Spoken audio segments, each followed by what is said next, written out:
Hey guys, welcome to Appalachia's Homestead. Patara with you today. We're going to talk about fun and cheap and cutie patootie ideas to help make your homestead beautiful. Let's talk about it. Alright guys, so the goal of this video is to show you some of the small projects that I'm working on. We have a ton of big projects in between all this rain and all the things that we have going on right now. Thank you, sir.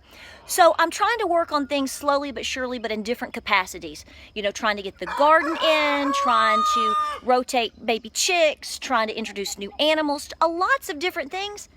But I want to have a cute homestead. I'm sorry, I am all girl when it comes to this type of thing. And so I want to share some of my ideas, but I want to get some of your ideas as well. I love Pinterest, but because of limited Wi-Fi, I can't exactly share a whole lot on Pinterest and surf Pinterest like so many of you out there. Jealous. But nonetheless, I do try to be creative with all the things that I have, and you're going to find out that when you start homesteading, there is like this whole world. There's an entire world and ways in which you can have a really pretty homestead for practically pennies if you really look around and explore ideas and work with what you have. Let me show you what I did right here. So this is my chicken coop right here, one of my main chicken coop, and I like cute stuff on my chicken coops. Who doesn't? Come on. So I have this old wreath right here. It's on its last leg. Okay, a lot of the flowers had broken off and lots of different things. In the normal world, this would probably have been thrown in the trash can. Not here. What I did, and you can take old flowers and you can use hot glue guns and you can do all kinds of different things. You ladies that are much more crafty than I can ever be or ever will be can certainly do this. But what I did is I was at the Dollar Tree picking up a couple of things, and they have 3 for $1, like these really cute flowers, things like this. And then I can use them wherever I want to. So I picked up 2 packs, and for $2, I've got the cutest little wreath going on the chicken coop. Works for me, makes me smile. Okay, let me show you one of the things that I have found to be one of the easiest and fun things besides Mr. Peaches here on my homestead. If you can find old vintage style wrought iron furniture. Folks, I'm telling you, folks give this stuff away a dime a dozen, at least where I'm at, okay? I was fortunate enough to have my grandparents in this situation. They got new furniture, they've had this stuff, you know, at the time they'd had it like 40 years, and they said, do you want this? I took every bit of it, okay? It actually needs to be technically repainted if you wanted to. I don't worry about that because I think it looks good. This is the type of look that I like. So when it works for me to repaint something or refurbish something, that's when I'm going to do it. I'm on no one else's timeline. You can set this around your homestead. You can put beautiful flowers with it. You can even be like me and put a few faux flowers with it, whatever you want to do. And just accent your area, your chicken coops, your gardens. It just makes a nice little conversation area and piece. And you know what? It's really nice to come out here when it's shady in the afternoon, grab you a cup of tea, sit right here, and let this fella talk to you. Hey buddy, what are you doing? Okay, Patara is a cheater pumpkin eater. Take a look at what I've done here. Don't be afraid to do this and listen to me. I have discovered that mint is fabulous for coming back in pots. Duh, it comes back everywhere, right? Right. But what I've done is I have these older pots, and I even questioned whether I was going to keep this year. My mint is coming back and creating this wonderful greenery all through here. See this? And so it'll fill in completely with greenery. And I just come in with a very inexpensive, like 50-cent little thing of this is faux flowers, guys. And I've just popped it in there. Just for a pop of color. That is the only goal. And you can see my muddy ducks over there are busy. And so we have to focus on them rather than worrying about all of these details. Make them work for you. Gasp. Oh my word, what is this travesty? Well, I'm going to show you that we're going to make this work again. An old container that you feed or perhaps water your chickens in. It's rusty, it's funky. We're going to make it work again this year. I have had this thing since I have had chickens. This is my first container, okay? And so I had it several years ago, and I thought, what am I going to do with this? Clearly it's rusted, but clearly it still can be used. So what I'm going to do is empty this out. I'm going to wash it out. I'm going to spray paint it a color that I find desirable. And then I am going to plant something in it. I don't know, maybe as simple as just simple marigolds. They tend to work very well in the heat. I'm going to refill this with my hummingbird solution that I make, and then I'm going to keep it on a stump. I have found that some of my favorite plant container or holders, if you will, are old tree stumps. Don't throw them away. Obviously, if you need the firewood, that's a different scenario, but keep one or two. Make them work for you. You can place them anywhere around your property, and if you set your mind to it, which obviously I'm going to have to use a lot of brain power here, you can make it really, really pretty. So this is my next project. I'm just going to show it to you right now simply because it happens to be right where I'm at, walking right by. Okay, so for a lot of you new homesteaders out there, you need to know that there are killer deals waiting for you at your local nurseries and big stores even, okay? So I went to Lowe's yesterday, went in to get one thing and you come back with 30. Story of my life. But you know what? I got most of this. Now these two things right here I did not. I will tell you, my yarrow was not on closeout. Or my grapes. I'm going to add some grapes. But I got coral bells, I got lavender, and I got beautiful, beautiful pampas grass that I'm going to use ornamentally, anywhere from $1 to $3. Did you hear that? So what I'm telling you is when you start getting to the end of every season, just walk through and see what you can find. This is a perennial, this is going to be a perennial, this is a perennial, and this is a perennial. So for $1 or $3, I'm going to be able to create more beautiful landscape for my area and what works for me with these beautiful items for what? Less than a milkshake? Less than any cheap hamburger you can get out there? Think about it. So be willing to look around and see what deals you can find. If you have a friend that is a gardener, see if they have extra bulbs. See if they have extra cuttings. If you come here and I'm starting to thin out bulbs, guess what I'm going to have for you? You're going to have all kinds of beautiful lilies and all kinds of beautiful things, because if I have to thin them out a little bit, we can share the love. So always be willing to look around for those types of deals. And again, girlfriend's got her old bench sitting here, and I love it, rust and all. Okay, so this is my newest project and one that I am absolutely loving. When we got the property, we had this old bird bath right here, okay? And I've already kind of worked with it a little bit before. I'm gonna take this off and see right here.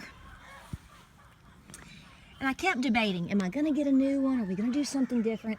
And I just can't let it go to waste. You can see where it's rained a little bit and everything's been sitting. So what I did is I grabbed some old pots that I have that were needing some desperate attention. And I went to Lowe's, and for like around $5, I bought one spray can of this kind of a robin egg blue, and then of a coral color, which is a kind of a chic color right now. And I have absolutely re-transformed these items. $5. I bought these two pots right here. They were probably $30 a piece when I got them, but I've had them for probably 15 years. I got them like for a Mother's Day present, and they were mosaic and they were beautiful, but they have faded and they just look so blah, and they've just been so desperate for attention. And then one of them's broken, but I just can't throw them away. That's a waste. So I simply just added a little zest of color here and there. We still have paint left over if I need to touch up some more. I added my Mother's Day deal right there, and we're making it work. I want you to look at how big these are. Yes, it's time to trim and deadhead, and it's wet and it's rainy. But I want to show you these rose bushes. This goes back to exactly what I was talking about before. Several years ago, at the end of the season, I got knockout rose bushes, 1, 2, 3, 4, 5. I got each of them for like either $3 or $5 a piece. $3 to $5 a piece, and they have been one of the most ornamental pieces that we've been able to put on the homestead.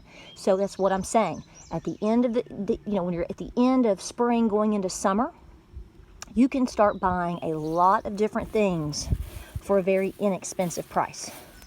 This one is a little bit smaller, but it's still putting out really well. This one, huge, and it continues down. All of my rose bushes I've gotten at the end of every season, whether it is my large bushes or my climbing roses, I wait until I can find something for $3 to $5. It may not be in the best shape right then and there, but all of them but one have come back by the next season, and they turn out being beautiful. And you know what? You've saved money to put elsewhere on your homestead. Nothing special indeed, just a concrete block.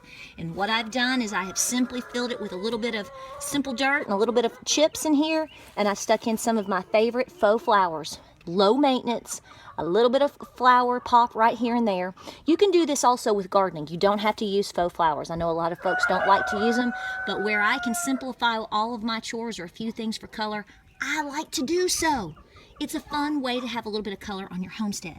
So what I've done, like I said, is I took the cement block, but I have seen so many wonderful garden areas that are surrounded by these, and they put in their wonderful soil, and they grow tons of things, asparagus, berries, just whatever, carrots, whatever you want to do. And then inside right here, they may grow something like Swiss chard. Use your imagination, use what you have. I know a lot of folks have a lot of these just hanging out around the homestead. You can make them work, and it will make things a whole lot more beautiful.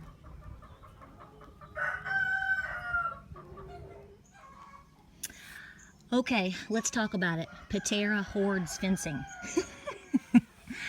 I have found so many valuable ways to use fencing on my homestead, not just to keep my animals in or out or against predators, but in my gardens. This is my horse fencing that I use in my pastures. It is the most expensive that I can buy, okay? It's the best. It holds everything in. It does not rust. This is what I'm talking about. If you pinch pennies over here, then you can save pennies over there, and you can invest it in the things that really you need to invest in, and good fencing is that thing. But here's the thing. Don't just throw away those odd pieces. Keep some of that. You're going to find ways to vertical garden with it. Be it beans, awesome, peas, incredible, and even cucumbers. You may have to work with a little bit depending on your fencing situation, but a couple of T-posts, a couple of zip ties, and boom, you've got an instant trellis vertical garden working right before your eyes, which is not going to only feed you, but create so much beauty. I just stuck these here yesterday until I figure out exactly what I'm going to do. But this is what I want to show you, and I've done a video on this item right here, and I'm going to I am going to be replanting something in here. I just don't know what I'm going to do yet. If you have old tree stumps, I know a lot of you have seen it on Pinterest, where you can hollow it out. If they have sat long enough, they're going to hollow out with ease for you anyway, okay? So what you want to do is just hollow out the center. Might want to put in your fresh compost and things like that, and you can plant something in here. I like to do something I have figured out because of the size of this stump. Probably something that's a simple annual is going to work best for me, okay? Fake flowers, until I figure that out, are going to work. But these work really well. A lot of times they sit there, they're an eyesore, you don't know what to do with it. Make it a planter. If it's a huge tree stump, eventually you can work with herbs, okay? Lavender would be a good choice. Different things that come back well in your area is definitely something you want to think about. It works really, really well. Don't let them go to waste. Okay, last but not least, you've heard me say this a million times. Old hog panels and old cattle panels. Add them to your gardens. You can, anything that trellises and vines is beautiful on these. You can make arches, you can do all sorts of things. You can cut them, you can make them work for your area. This is going to house a lot of green beans, so we're excited about that. So guys, just join us along with our journey, because we are shaping up this homestead. It's finally here, it's finally time. The weather's finally semi-cooperating with us, and we're excited to do so. Please let me know of some ideas. Let me tell you right now, I love ideas for things that attract pollinators. That's my big goal this year, is to continue to add herbs and different beds, to continue to add an abundance of things that attract pollinators. Hummingbirds, you know, is my favorite. So share with me your ideas. I want to see, you know, what do you do, or what do you, what works for you, or different ideas. This is where we learn, right here in the comment section below. Girls, guys, tell us what you do. How do you save money? How do you repurpose? How do you upcycle? What are some of the things that work for you? If you like this video, like and subscribe. Check us out on Facebook, Instagram, and Pinterest. I think I feel a little bit of sunshine. We're gonna get to work. Y'all take care out there.